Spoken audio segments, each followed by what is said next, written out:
Which side is God on? From 1861 to 1865, the United States of America shed more human blood on its soil than at any other time since it was established. The Confederate South and the Union North agreed to fight a civil war. The war was waged over a conflict that set some against their very own fellow citizens, dividing the country into two sects of Americanism. One sect was the Confederate South, which desired to continue the ideals of slavery, which had become the way of economic survival for the American Southerners.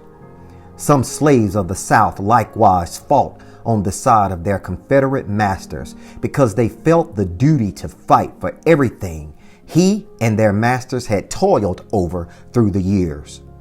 The progressive North desired a new way forward, known by some as the New Industrial Revolution, which would place people of all races to work by the thousands, providing jobs and a meaningful way forward toward equality unrivaled by any other time in history. The South held biblical traditions that were echoed in the King James Version of the Bible. Ephesians 6:5, slaves, obey your earthly masters. While those Yankee Northerners chanted 1 John 4:21, he who loves God, love also his brother. God is not a respecter of persons. However, ambiguity set in when both sides are believing in the one true and living God, creator of heaven and earth, to include everything in between. Which side is God on? Which side was God on when God caused the children of Israel to escape by way of a dry land bridge through waters from the hands of the mighty Pharaoh?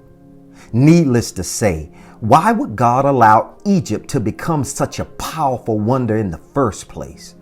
Had God, too, been on Egypt's side at some point during Egypt's dynastic periods? Given all of the preceding disobedience from the Israelites, why did God choose them as God's personal favorites? Which side is God on? What if God is saying that our nation is stained with the sin of exceptionalism, which adopts the notion that our unique approach to government and God is superior to all? It seems to me that when America begins conversing about God's rules and expectations, selfishness arises like the sun setting upon all that oppose it, at which point the death toll rises. Victims are accumulated, and humanity simply discards its brothers and sisters only to continue. Ecclesiastes 1 and 2 states it very, very simple. Vanity of vanities, says the teacher, vanity of vanities. All is vanity, but which side is God on? God seems to be showing colonized persons all over the world that America has been born again indeed, but might be still working out her soul's salvation. America needs to evaluate, reevaluate, then sweep at its front, back, and side doors before attempting to set God's standard around the world. America is not a stranger to the types of terror that we now see in Ukraine, which was initiated by Russia. America's military deception and economic motives are filled with vanity. America itself is guilty of many proxy wars and death on her people and on her very own soil, as well as other sovereign lands. America is not a stranger to civilian casualty in the process of pushing her vain agendas. But which side is God on when innocent women and children die by the nation's ideas of so-called freedom? Egypt has become an everlasting reminder that no nation will become more superpower than God. For God can allow powerful nations to fall when the vain lose their way. In Matthew 18, Jesus called all of his disciples together into a huddle.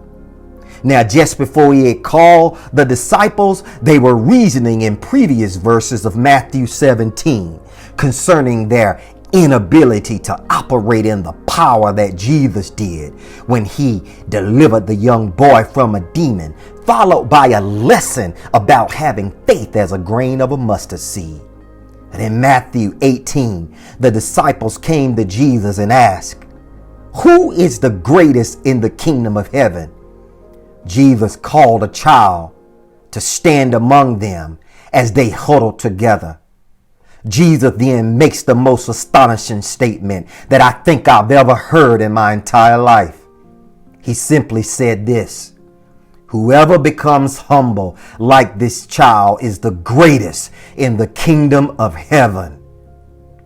As the killing of innocent children is going on as we speak of in Ukraine due to the Russian invasion, and as the killing of children and innocent women and men goes on in the United States of America, I have one last question.